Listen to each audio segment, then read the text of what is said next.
We hold these truths to be self-evident, that all men are created equal, that they are endowed by their Creator with certain unalienable rights, that among these are life, liberty, and the pursuit of happiness.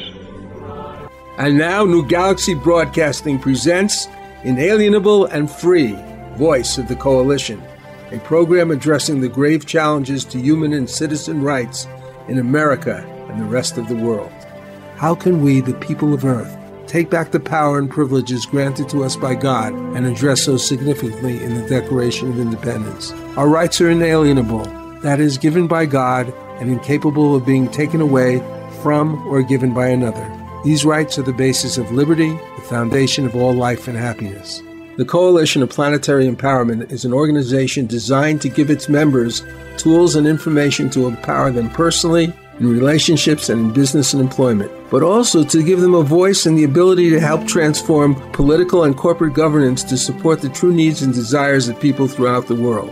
Inalienable and Free focuses on the need for government and corporate business interests to be responsive to the will and desire of their constituents and consumer shareholders.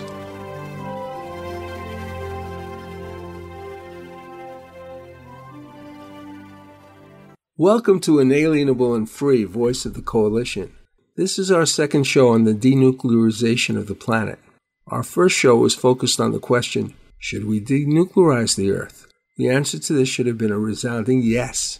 Because of the extreme danger all these nuclear-powered potential adversaries have, and that there could be technological mistakes made, especially owing to computer errors, which could actually cause the death of the human species in a matter of hours. Today's question is, how could we denuclearize the planet? Does not seem at all irrelevant. To address this issue, first let's look at the transition to a non-nuclear weapons world. Although the power motive is very difficult, seemingly an almost insurmountable obstacle, the profit motive may be a partial answer. Is there a way to utilize the resources of the major defense companies to maintain their profitability in a transitional or actual post-nuclear war, with a place for future development and continuation of their profitability? Ultimately, yes. It's called the universe, a place I believe to be loaded with adventure, unlimited and valuable assets, and opportunities for personal and spiritual growth that may be beyond our capacity to even consider at this stage of mankind's development. Still, this perception of a future and ostensibly different world can be really troublesome to defense and oil companies entrenched in a certain way of doing things. Let's listen to Daniel Ellsberg in an interview in the Real News discussing how dependent we are economically on the nuclear weapons industry. Our policy has rested really since the beginning of the Cold War and since the formation of NATO on using as an instrument of policy the threat to destroy civilization, or most of humanity, backed up by the capability to do it, keeping it modern, keeping it up to date, replacing old weapons with that were finishing their production lines with new weapons to produce more profits and jobs and votes. We'll come back to that. Our economy, to a considerable extent, depended on this process of peacetime armament or Cold War armament indefinitely, as though we were preparing for war indefinitely, and that's what we have been doing. I don't think that any of our presidents wanted a nuclear war at all, possibly, but they did want to threaten it. They wanted to base alliances on that threat and that promise, and to prepare for it. And the preparing was not a cost, really. It was a benefit to General Dynamics and Raytheon, Lockheed, Boeing, who to this day, as I say, depend for most of their sales and their profits and their jobs on new weapons, despite the fact that we've had the ability to blow up most humanity for over half a century. So that cost, I said, is being maintained, essentially. Why? I've asked myself this, and I've asked others in the last 10 and 15 years, why again is Russia and Putin no longer leaders of a communist philosophy, which at least pretended to global ambitions? and not that it was ever able to come close to achieving those. But Russia makes no appearance of that. Now, with the loss of the East Europe and the Warsaw Pact, their economy, I've been told, is their GNP is somewhat on the level of Italy. But there we are, not a great world power ever. And why this fear? And I think the answer is much as it was 70 years ago, that only Russia provides a rationale for this defense mobilization, these budgets year after year.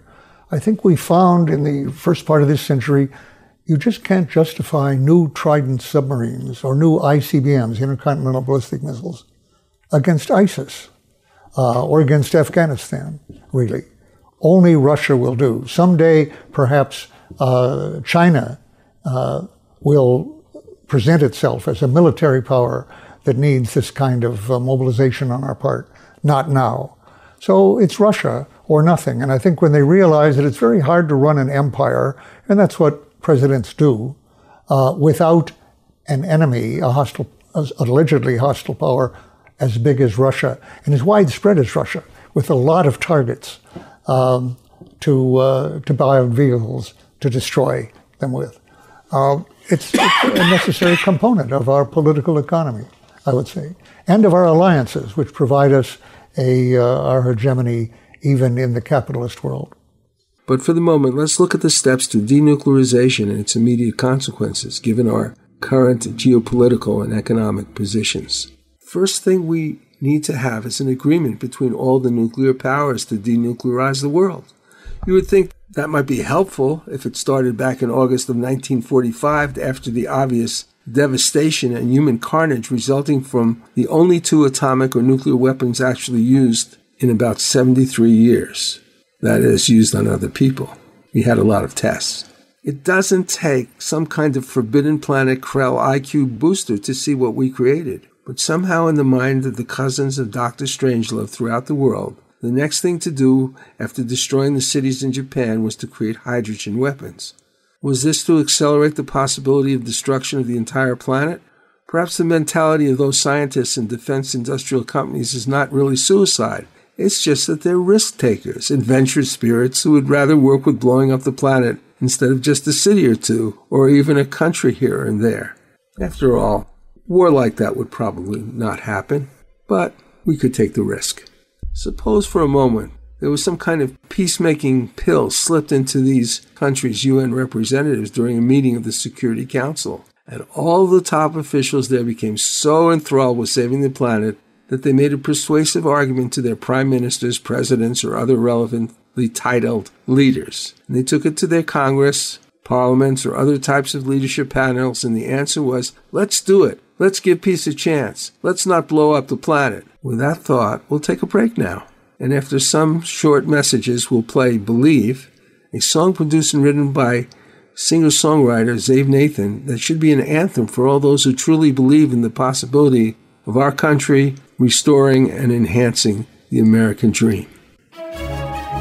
My company, New Galaxy Enterprises, is a California corporation specializing in the creation of media and promotional content.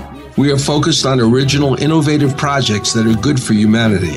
These projects could be nonfiction books or novels, fictional screenplays or documentary content, websites and website content, commercial advertising content for print, audio, or video products on the internet, television, or radio, musical scores for advertising, television, or film, video, audio editing, etc. We want to promote products and projects that support the environment, encourage a healthy experience in living, developing, nurturing, and useful technology, and offering platforms for positive, socially constructive entertainment or informative, transformative media. Our experience in creating a variety of products like this is rather vast, and we offer client-based and collaborative products, as well as the opportunity of active investors to join us in the creation and promotion of proprietary products, some of which are in latter stages of development. For more information, go to www.newgalaxyenterprises.com. That's www.newgalaxyenterprises.com.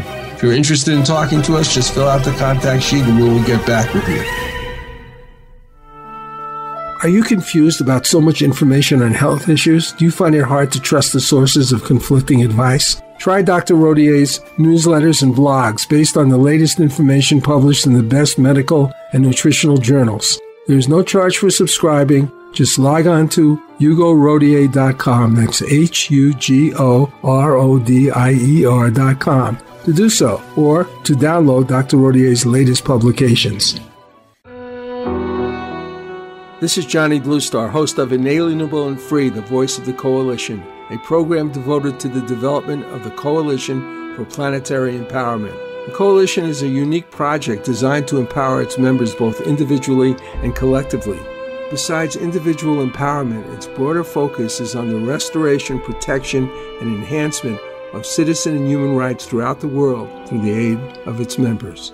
As this project is centered in the United States, our first task is to create a website and social network infrastructure to promote collective efforts to take back our rightful control as citizens over our government as designed by our founding fathers. Although we must begin with the social network restricted to United States citizens, the organization will also host a global dialogue for the discussion of human rights by citizens of democratic nations throughout the world.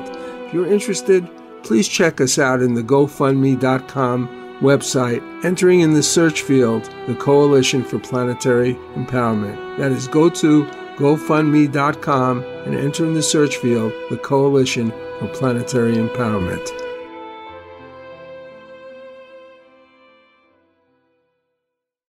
And we mustn't forsake and forget who we are, as our future and past are written in the stars. Every day of our lives we should pray to the sky. We are one, we are love, you and I. Believe.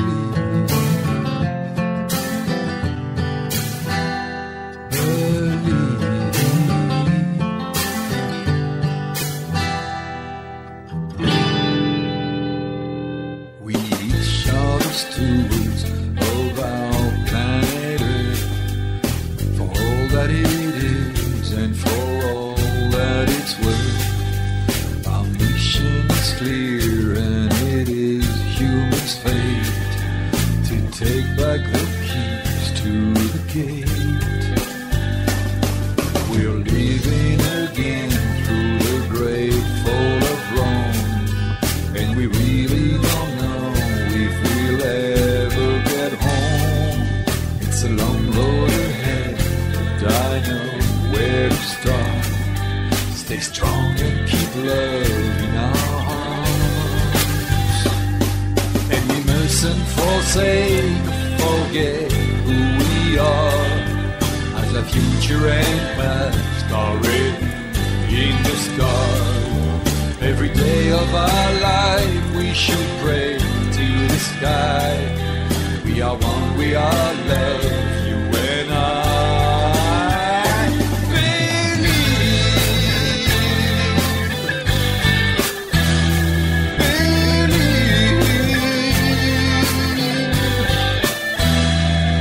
When we finally unite and live here in peace, then the greed and the wars and corruption will cease. But we will see much loss, and for that we will grieve.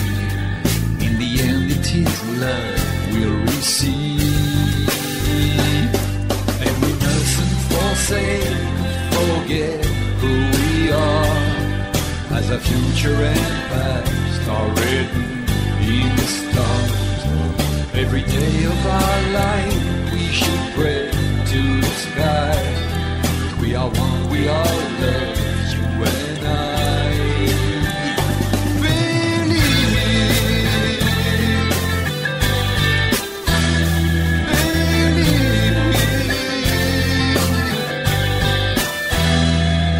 When we create the magic in the air, you look and feel the crowd around you. And when the wavelength grows stronger between us, don't be afraid to let it go.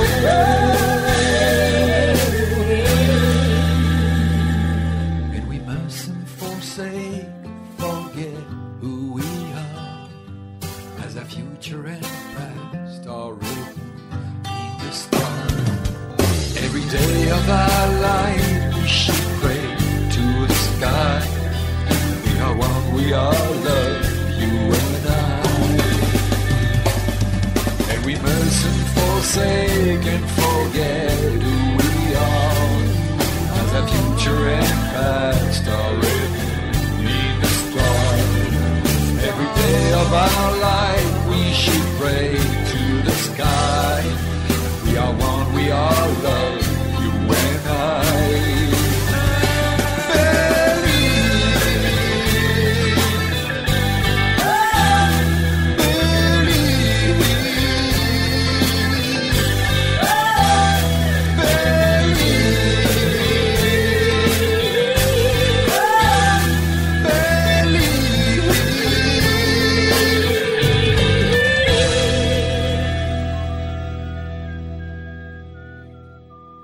Well, although the nuclearized countries have not agreed to disarmament, the non-nuclear countries have certainly beat them to it.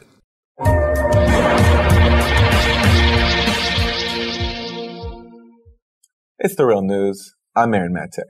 The United Nations has moved a step closer in the goal for a nuclear-free world. On Friday, the General Assembly approved the first ever global treaty to ban nuclear weapons. This is a historic moment for the international community. This is the first multilateral nuclear disarmament treaty to be concluded in more than 20 years. 122 nations voted in favor. Countries can start signing the treaty when the UN General Assembly meets in September. But there's one big obstacle. All 9 nuclear powers, the US, Russia, Britain, China, France, India, Pakistan, North Korea, and Israel, opposed the treaty and boycotted the proceedings. I'm joined by 2 guests. Ira Helfand is co-founder of Physicians for Social Responsibility, and Rick Wayman is Director of Programs and Operations at the Nuclear Age Peace Foundation. Welcome to you both. Thanks for having us. Ira, I'll start with you. You were involved in this long process to get this treaty going. Your reaction to its passage after such a long period of work on it? Well, I think this is truly an historic treaty that provides a real impetus to moving forward now towards the actual abolition of nuclear weapons. As you pointed out, the nuclear weapons states, the nuclear armed states, did not participate in this process, and that's been the whole problem. They have not wanted to honor their obligations under previous treaties, the Non-Proliferation Treaty, to eliminate their nuclear arsenals, and the rest of the world has finally lost patience. Concerned by the overwhelming medical evidence that even a very limited nuclear war would be a worldwide catastrophe, the rest of the international community has issued, I think, a real challenge, saying that they will no longer accept a situation in which 9 countries hold the entire world, including their own people, hostage to these terribly dangerous nuclear arsenals. Ira, it's interesting you mentioned the Nuclear Non-Proliferation Treaty, because the argument that I've heard from the U.S. and other nuclear powers is that we need to strengthen the NPT, that's the answer. That's why we don't need this new ban. Well, the NPT specifically calls on all nations to negotiate further agreements to eliminate nuclear weapons. And so this treaty is fully consistent with the mandate of the Non-Proliferation Treaty. And the United States, if it were serious about its obligations to negotiate the abolition of nuclear weapons, would have joined this process. The problem is that the United States and the other nuclear weapons states do not want to do that. They all intend to hold on to their nuclear arsenals as long as they possibly can. And this is a profoundly dangerous, reckless policy that they are pursuing. And we need to see a fundamental change in that policy, away from the idea that nuclear weapons in some way enhance national security. We need to understand, rather, that these weapons are the primary threat to national and world security, and that the world will only be safe, the people of the world will only be safe when these weapons are actually abolished and dismantled. Well, Lynn, you called in with an important announcement. Yeah, I just wanted to say real quick to everyone, please share the nuclearplanet.com. nuclearplanet.com. They have a lot of information about 60 more nuclear weapon facilities that are being amped up and made. So it's just a critical time. Thank you for your program. And it's time for armies of light workers, inner peace world peacemakers. So anyway, thank you so much. And yeah, it's not okay. And nuclearplanet.com is there to help. And UNAC, capital U, capital N, capital A, capital C, UNAC.com. I mean, .org. United National Anti-War Coalition. They're really important to get involved with. Thank you so much, Johnny. We'll see you later, Len. Thank you. Well, I think it would be rather foolish to think that after taking peace pills and becoming super persuasive United Nations representatives, that everybody would just go about willy-nilly destroying these rather expensive and ultra-dangerous weapons and not be looking over their shoulders every minute for the next preemptive strike from their now more than conciliatory nuclear weaponized neighbor. Can other nuclear countries do this with a handshake or signed agreement? Just look at the goings-on in the Security Council today to see if that's possible. So we have to look at some things here. One, we have to avoid a preemptive strike from a dishonest country. I think the next step would be to jointly develop an ironclad defense methodology that would be built simultaneously in all the then current nuclear powers. Can we do it? Why not? We can build a skyscraper. We have certainly proven it can be knocked down. That takes less time than building it in the first place. But putting time constraints aside, building these defense shields, whatever the agreed upon technology or technologies, will take a bit of time and a lot of money. To create a completely different non-lethal, non-maim type of technology to use for defense purposes would be the second aspect of this. First, defense shields, now a different kind of weaponry in general. This would need to be accomplished by a completely different strategy involving capture, detaining, and rehabilitation of prisoners of war. For the moment, we could call this approach, in general, the whole thing, defensive warfare. Obviously, if you kill everybody, you don't take prisoners of war. Non-lethal warfare is not new, but we're not just talking about tasers or pepper sprays here. The military of the United States and certain private companies have been working on non-lethal warfare for quite some time. Here's one example, an electromagnetic beam weapon discussed by the AFP news agency. A wave of extreme heat that comes from nowhere.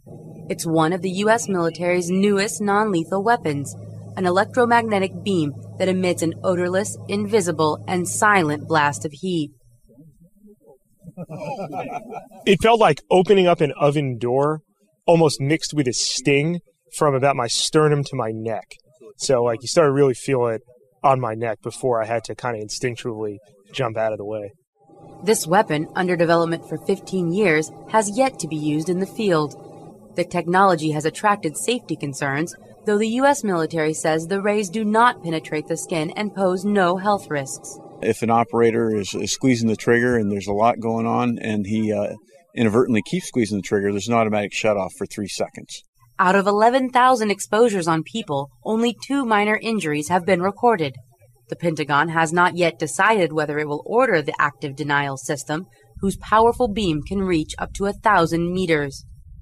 Picture like an invisible searchlight, right? You know what a searchlight looks like? So an invisible searchlight of radio waves going downrange. So it's this big when it starts, and at the end, it's the same size. Eventually, the weapon could be put to a wide array of uses, such as thwarting hostile attacks, dispersing mobs, and reinforcing security. For now, it remains just a prototype. Another point. Since capturing rather than killing and maiming enemy combatants would be the cornerstone of a new strategy, there would need to be new technologies and practices for interrogation and rehabilitation. We're not talking here of anything like MK Ultras in human and poisonous experiments, but a nurturing and humane contribution to this kind of task. This human and redemptive protocol would be useful in dealing with the treatment of those guilty of non-military criminal offenses also. Although deterrence cannot be ignored as a primary consideration when drafting criminal penalties, education and true rehabilitation should be a main component of all corrective institutions. This is going to take a lot of research supported by the integrity and intentions of compassionate, serious researchers and the countries and companies supporting them. Still, under certain circumstances, of course there's going to be the need for combat. The deployment of defensive weapons against party guilty of War crimes and other crimes against humanity will be utilized when approved by international law. Sometimes, unavoidably, lethal warfare will be appropriate, but still just a component of the defensive strategy. If our enemy compels us, we must protect the innocent. Currently, according to the Charter of the United Nations, military action can only be taken by a nation unilaterally in the case of true self-defense or by approval of the Security Council. For instance, warfare might be necessary by virtue of the development of and retention of illegal weapons of mass destruction without destroying their stockpile, and technologically, immediately upon request, ethnic cleansing, a major activity in the world today, a war of conquest to amass human, technological, and natural resources, or a revolt against an unjust and corrupt government. Such international agreements are now broken daily.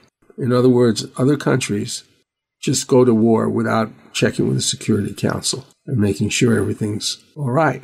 The development of a world police to, in part, monitor any possible infractions to the disarmament conditions, to locate and arrest any persons or groups involved in the creation, diffusion, or use of this WMD technology. This organization would be composed of military and police from different countries, trained in these specific tasks, but also to protect the planet from any multinational violations due to illegal activities. The next item is that we would have the military and defense industries work in defense of the environment and use their skill and energy to, along with private industry like the energy sector, advanced environmental technology companies, commercial spacecraft companies, and other related companies to assist in crises around the world, to basically work up to clean up the air, water, and soil around the world.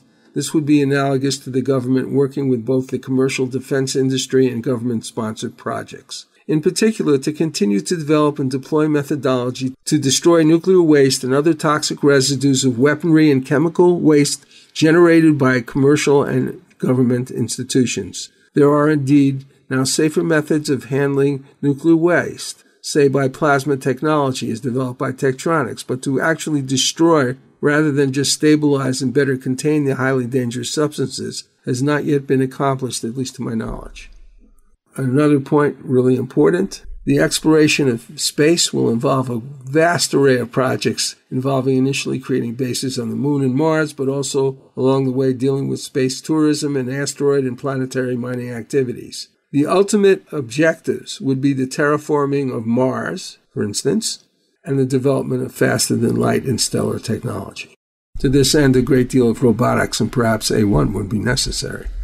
Years ago, I helped pioneer Rockets Away, a media company devoted to commercial spaceflight. We founded this company 1 year after the successful flight of Spaceship One, a product of the world's first private space program by Burt Rutan. The ship, which won the $10 million Ansari X Prize, sponsored by Peter Diamandis and the X Foundation, was the flagship event which triggered the coming to light of many other companies, including Musk's SpaceX and Richard Branson's Virgin Galactica. I interviewed many space entrepreneurs at the time and reported on the early growth of this industry, which to some extent went relatively out of the public sight until Elon Musk triggered the world's excitement with his efforts to found a mission to Mars.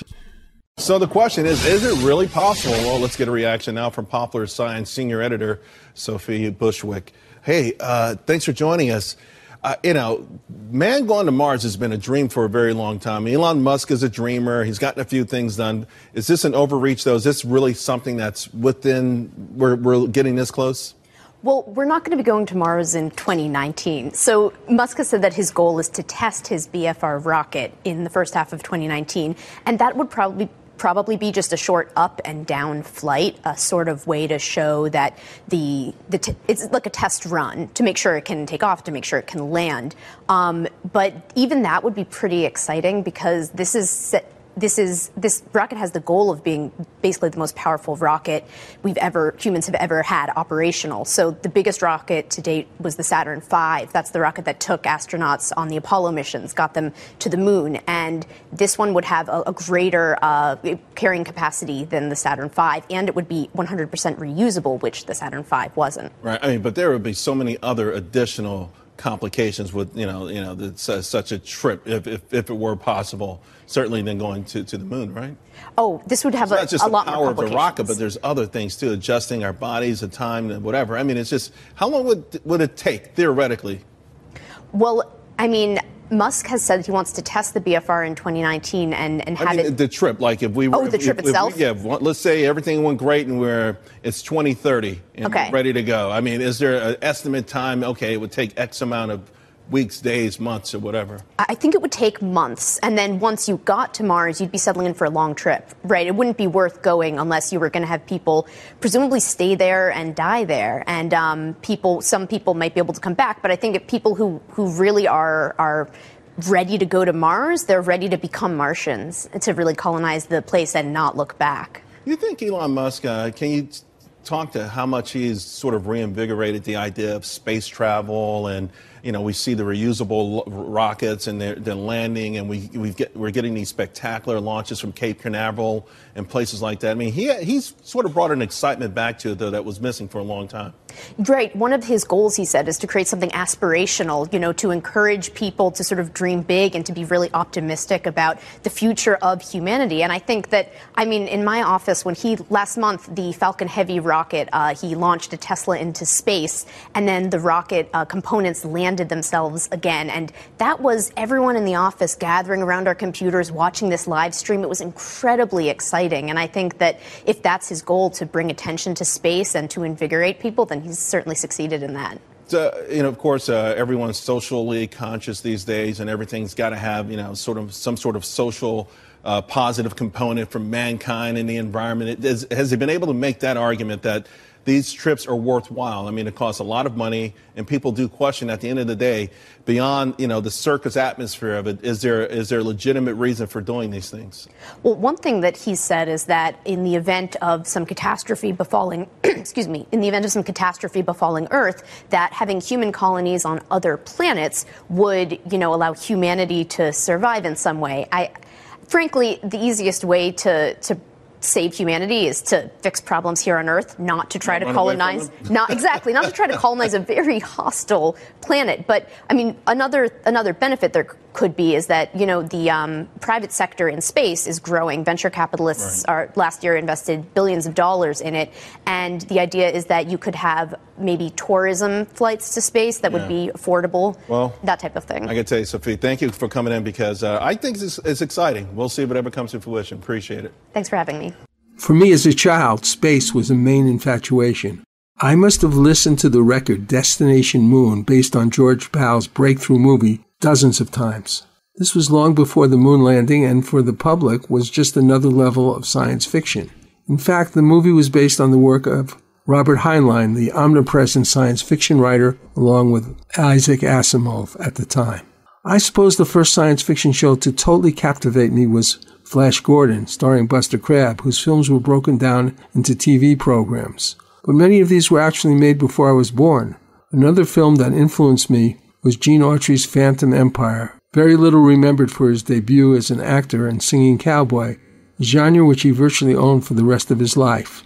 In The Phantom Empire, Autry sung from his headquarters in the Radio Ranch while battling an underground civilization that was located actually under the ranch. Now, that also was made quite some time ago and was put onto television, sort of like Flash Gordon. Still, at the time, space adventure was always the strongest component of science fiction books and media, and Rod Brown and the Rocket Rangers was one of the great sci-fi series on early television, and I was proud to be a member of the official Rocket Ranger Club. That was in second grade. But my infatuation with space travel has never left me, and thanks to Elon Musk, the fire is still burning again. So for a moment, let me offer a tribute to Elon Musk with a 1950s song that for some of us lit the path to the real conquest of space, followed by several messages. And then just to remember the greatness of our own planet and our hopes for a better future, a short segment of a song from the ingenious crop circle filmmaker and extraordinary singer-songwriter and musician, Patty Greer.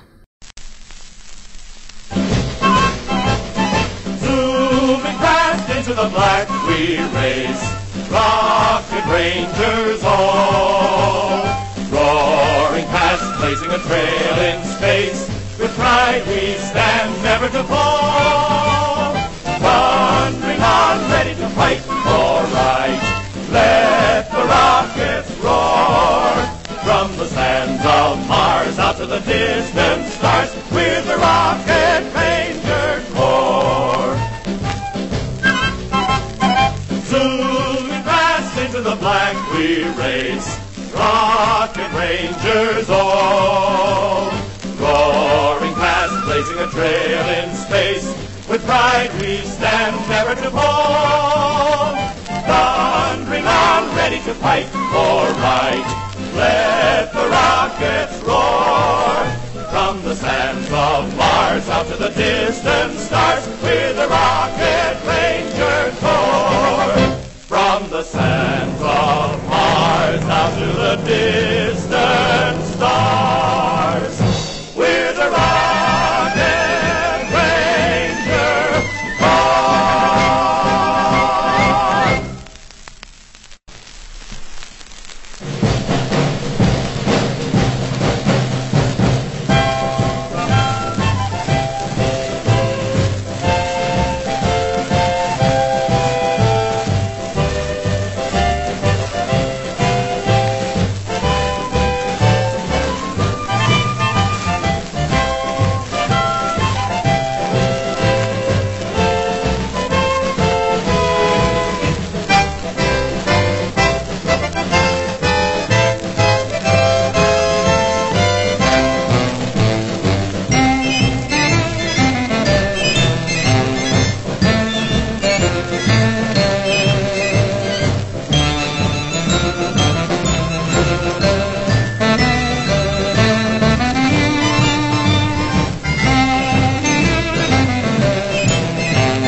This is Johnny Bluestar, CEO of New Galaxy Enterprises, a media content development company. Want to write a book but don't want the challenges of developing time-consuming social media platform, costly private book promotions, complex email campaigns, and advertising commitments? If you write a book about your business, you don't need a mass audience. Focus on prospective clients with the best business card there is, your own book. To learn more about New Galaxy, see samples of our work, or talk to us about your project, please go to www.newgalaxyenterprises.com and fill out the contact form.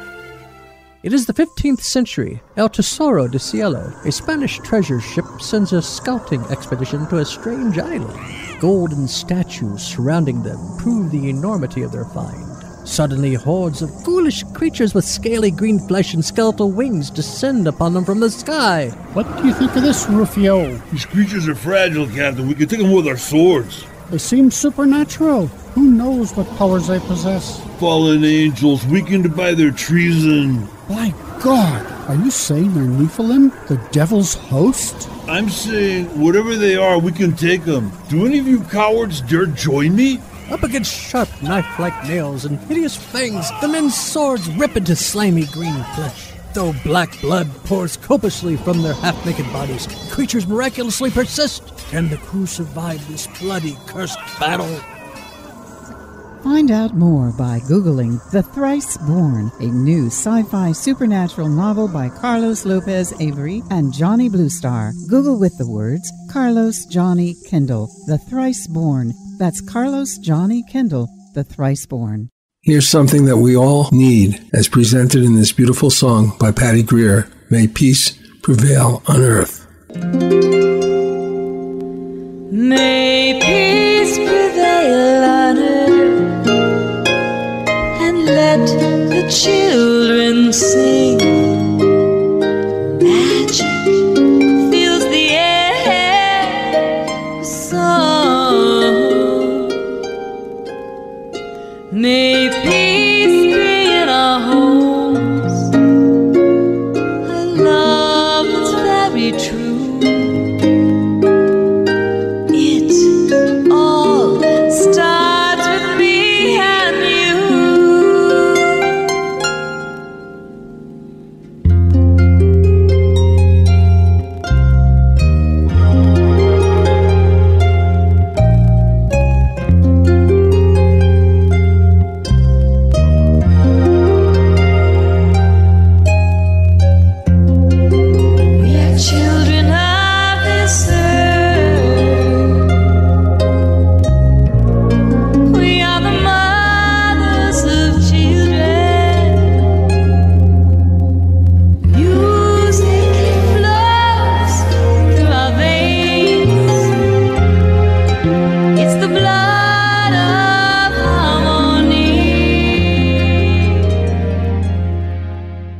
Now, how would the coalition assist in developing a priority like this? It is unrealistic to think that initial efforts in this regard would produce much immediate results. The purpose of the coalition's political empowerment division is to ultimately create blocks of voters strong enough to provide incentives for elected officials to respond to large numbers of voters making their requests, as well as to select and find candidates for these positions who agree with the direction of the coalition. Certainly, since one of our inalienable rights enumerated in the Declaration is life, getting rid of nuclear weapons should be our main priority, because without human life, there's very little possibility for advocating any other types of rights. To create meaningful initiatives, members of the coalition from various professions and expertise would have to collaborate to form meaningful presentations or to actually develop pre-legislation proposals suitable for Congress to take to the next level. This current discussion is hypothetical since there is no active membership at this time. In terms of disarmament, one of our gravest concerns is how to get the military and defense organizations behind it. We're now talking about the profit motive. Our goal is not to destroy existing current government, corporate, or media infrastructure and related legal protocols to effect changes. For instance, not to destroy our constitutionally grounded government or the Charter of the United Nations to make changes, but rather to enforce the existing law that is supposed to protect us. There have been many legal protocols in both these documents that are supposed to provide protection for the United States and other member states in the United Nations that have been gravely disobeyed and have contributed to the dangerous endless wars that continue to disrupt world peace. World energy companies and world military technology companies have had a tendency to not particularly modify or repurpose their direction despite the harm that is being done. Yet, since this is a financial issue, why not save the world, colonize the planets, and create a robust planetary economy in the process? We could do this if enough citizens in the United States and the rest of the world would cooperate. Still, we would want to do this gently, not by attacking various related industries and dislodging their basic structure as companies serving in part their shareholders and investors who support them.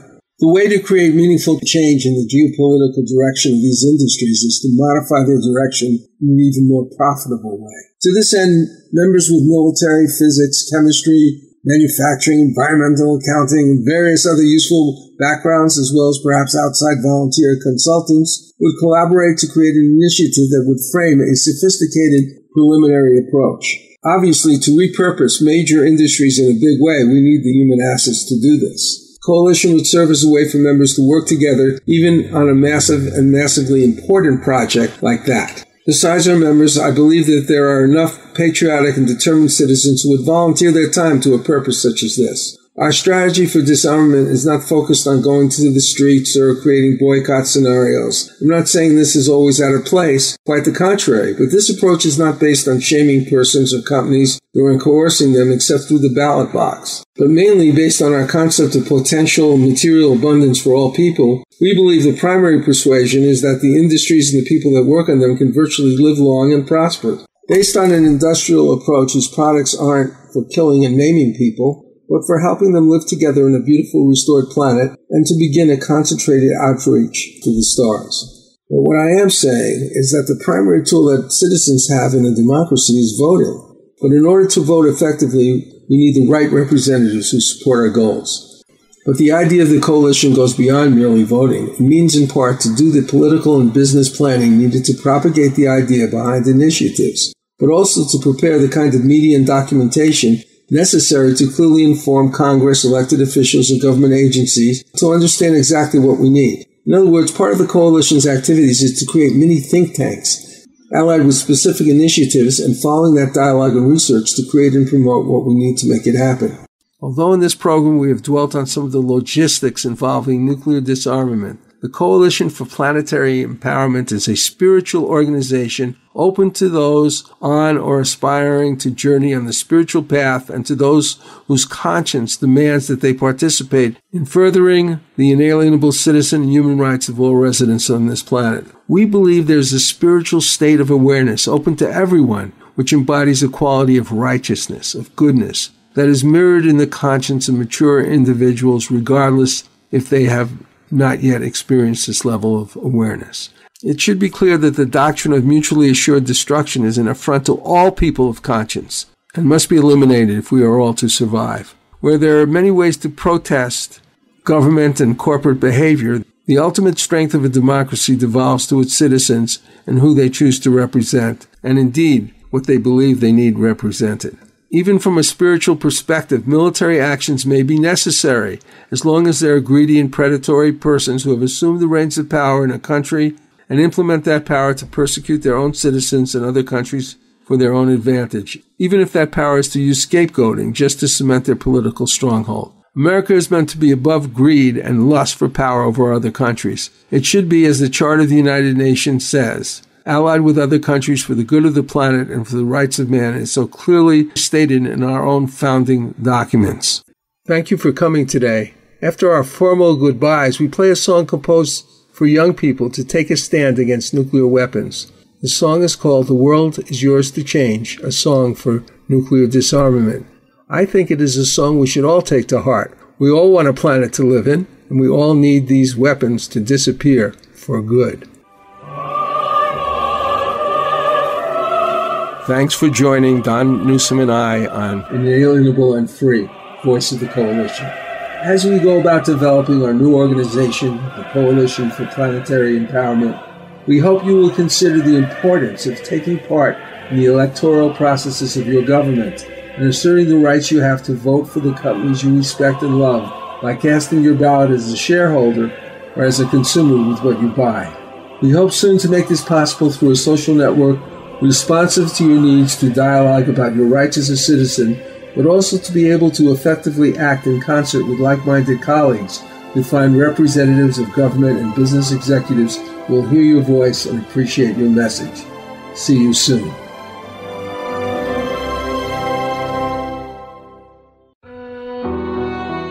This is Johnny Bluestar. Imagine a dark night. The wind is crisp and cool, the sky cloudless and majestic. Perhaps you are walking alone or with a loved one. Scattered about the night sky are thousands upon thousands of points of light. Look above you, friends of this restless planet. Out there into the night sky, unknown worlds await. Beauty behind imagination, intelligence beyond comprehension, life in its infinite forms and variations, yet all from the same seed, the same fundamental vibration. A cosmic tapestry of infinite light, yet each thread unique and indispensable. Look above you, out into the vastness of the night sky, for your destiny lies out there, somewhere among the stars.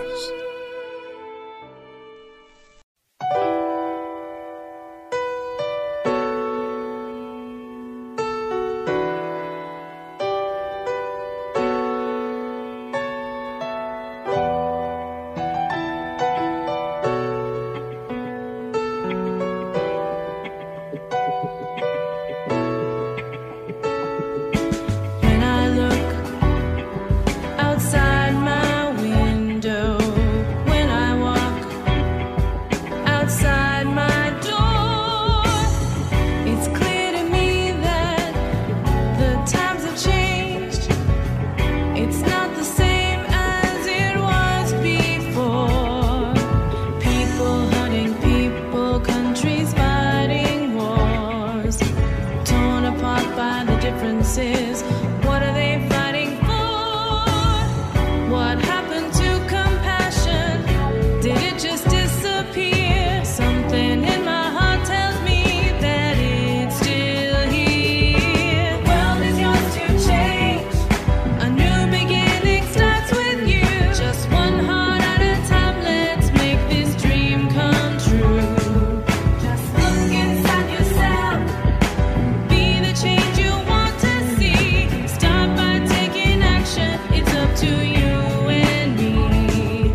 believe